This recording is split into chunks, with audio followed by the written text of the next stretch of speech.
Astronomy की सबसे बड़ी तहकीक क्या है? स्टीफन हॉकिंग ने ये कहा कि कायनात फैल रही है। मैं देख रहा हूं गैलेक्सी में स्टार्स दूर दूर हो रहे हैं और फैल रही है ये कायनात। और कुरान कहता है वस्समाअ बनैनाहा बिअयदिन व इन्ना लमूसिऊन, आसमान को हमने अपने दस्ते कुदरत से बनाया है और इसको हम क़यामत तक फैलाते रहेंगे। 14 सदी पहले ही ये तहकीक अल्लाह के कलाम में आ चुकी। पहले साइंसदान ने कहा कि पहले ये ज़मीन आसमान सब चीज़ें एक ही थी, एक बड़ा धमाका हुआ, उससे पूरी कायनात फैली, सूरज अलग हुआ, ज़मीन अलग, आसमान अलग।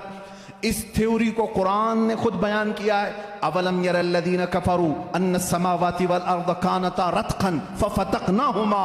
अल्लाह फरमाता है, ए महबूब क्या नहीं देखते वो काफिर अब भी इनकार कर रहे हैं, जमीन और आसमान मिले हुए थे, हमने उनको फाड़ करके अलग किया। फतकनाहुमा, फतक कहते हैं ऐसा जोर का धमाका होना और झटका देना जिससे सारी चीजें बिखर जाएं।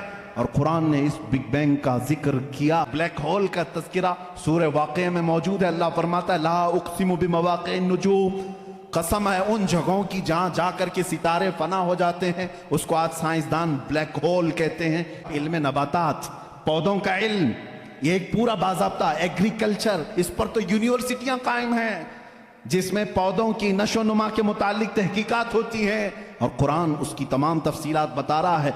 वमिन कुल्लि समराति जअल फीहा ज़ौजैन इत्नैन, अल्लाह फरमाता है हर फल में हमने मेल और फीमेल रखा है।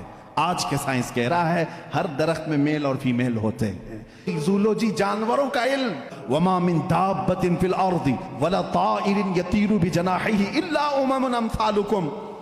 एक साइंसदान है, उसने सबसे पहले कहा जानवरों में भी इंसानों जैसी कुछ आदतें हैं, मैंने उन पर तहकीक की है। उस साइंसदान ने कहा, और रब ताला फरमाता है जमीन में कोई जानवर ऐसा नहीं और उड़ने वाले परिंदों में कोई ऐसा नहीं, इल्ला उममुन अम्सालुकुम, वो सब के सब तुम्हारे जैसी सोसाइटी रखते हैं, उनके अपनी बिरादरियां होती हैं, एक ही खानदान के साथ उड़ते हैं, आते हैं, जाते हैं। कुरान इस बात को पहले बता चुका है। चूंटियों का इल्म, एक साइंसदान है, उसने कहा है कि चूंटियां बात करती हैं और ये सब एक दूसरे के कांटेक्ट में आकर के ही काम करती हैं। और कुरान कह रहा है, सूरह नमल पूरी चूंटियों की आयत सूरह है। अल्लाह ताला फरमाता हत्ता इज़ा अतौ अला वादिन नमली क़ालत नमलतुन या अय्युहन नमलु दुखुलू मसाकिनकुम। जब सुलेमान अलैहिस्सलाम अपने लश्कर के साथ से गुजर रहे थे तो एक चूंटियों की वादी के पास आप आए, तो अल्लाह फरमाता है चूंटियों की जो बड़ी सरदार थी उसने सारी चूंटियों से कहा या अय्युहन नमलु दुखुलू मसाकिनकुम, ऐ चूंटियों जल्दी जल्दी अंदर दाखिल हो जाओ, कहीं सुलेमान अलैहिस्सलाम का लश्कर तुम्हें बेखबरी में रौंद न जाए। शहद की मक्खी पर एक बंदा है जिसने रिसर्च किया और उसको नोबेल प्राइज मिला है। ये 1975 में 1975 में एक साइंसदान ने तहकीक करके बताया शहद की मक्खियाँ कम्युनिकेशन करती हैं, एक दूसरे से राब्ता करती हैं और इनको एक मलिका होती है और वो ऑर्डर देती है और उसके ऑर्डर के एतबार से सब जाती हैं। और कुरान में देखो रब ताला फरमाता है वअौहा रब्बुका इलन नहली अन इत्तखिज़ी मिनल जिबाली व मिन शजरि बुयूतन फस्लुकी सुबुल रब्बिकी ज़ुलुला यख़रुजु मिन बुतूनिहा शराबुन मुख्तलिफुन अलवानुहु फीही शिफ़ाउन लिन्नास। अल्लाह फरमाता है तुम्हारे रब ने शहद की मक्खी को ये इल्म दिया है और शहद की मक्खी का जो वर्ड यूज हुआ है अरबी में वो मुअन्नस यूज हुआ है। अल्लाह कुरान में फरमाता है मक्खा नहीं मक्खी। 1975 में ये भी इजाद किया शहद कहाँ से निकलता है, तो बाज लोगों ने कहा वो थूक देती है मुंह में से, अब तक तो यही मालूम था।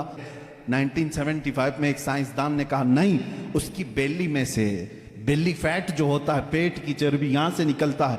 रब ताला फरमा रहा है यखरुजु मिन बुतूनिहा, हम शहद उसके पेट की चर्बी से निकालते हैं।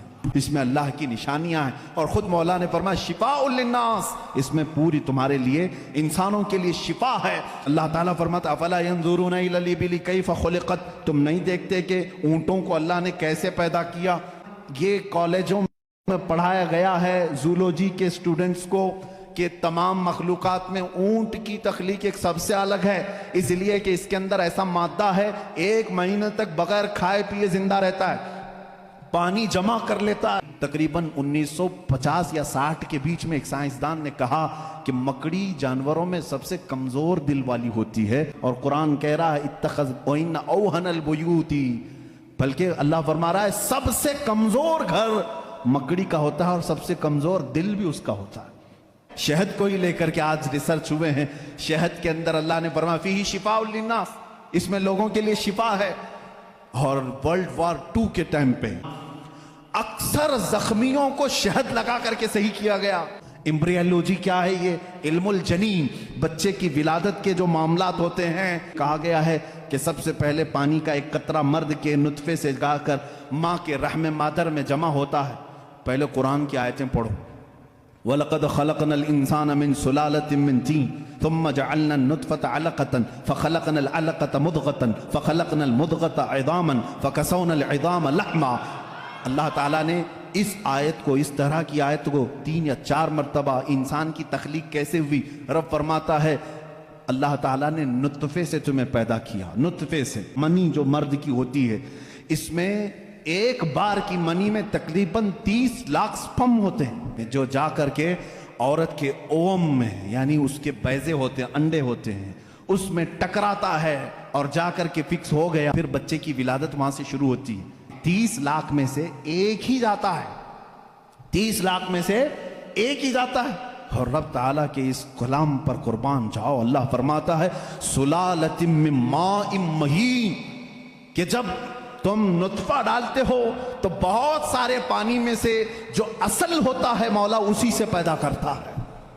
سلالہ کہتے ہیں سب سے قیمتی چیز، اس میں سے جو اصل ہے اسی سے پیدا کرتا ہے۔ پھر اس کے بعد اللہ تعالیٰ نے فرمایا ہم اس کے ذریعے سے علقہ بناتے ہیں، اور آج ڈاکٹرز کہہ رہے ہیں نطفے کے بعد اگر سب سے پہلے بچے میں کچھ بنتا ہے تو وہ گم ٹائپ کا ایک خون بنتا ہے، جس کو قرآن بتا رہا ہے۔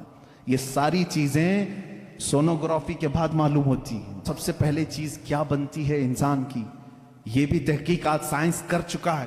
سب سے پہلے بچے کے نطفے کے بعد علقہ، مضغہ، اور اس کے بعد اس پر چمڑی آتی ہے۔ 24 ویکس ہوتے ہیں اگر پریگننسی کے، تو سب سے پہلے وہ جنین میں سننے کی چیز آتی ہے۔ کیا؟ سننے کی چیز۔